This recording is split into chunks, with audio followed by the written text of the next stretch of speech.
আজকে আমি রান্না করব ছোট মাছের চচ্চড়ি। তাই মাছগুলোকে কেটে পরিষ্কার করে ধুয়ে নিলাম। এখন একে একে সব উপকরণ দিয়ে দেব। প্রথমে দিয়ে দেব কেটে রাখা পেঁয়াজ কুচিগুলো।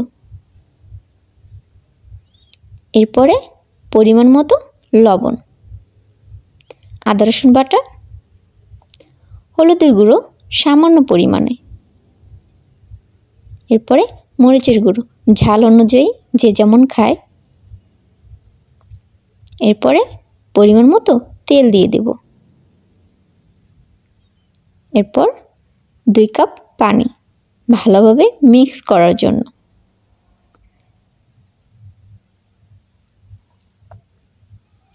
তারপর ভালোভাবে মিক্স করে নিতে হবে যেন মাছের সাথে মশলাটা মিশে যায়। মিক্স করা হয়ে গেল, এখন রান্না করার পালা। বন্ধুরা, ভিডিওটি ভালো লাগলে লাইক কমেন্ট করে দিও, আর এরকম ভিডিও পেতে চ্যানেলটি সাবস্ক্রাইব করে দিও। পানি শুকিয়ে এসেছে, এখন কেটে রাখা ধনেপাতা কুচিগুলো দিয়ে দেব যেন স্মেলটা সুন্দর আসে।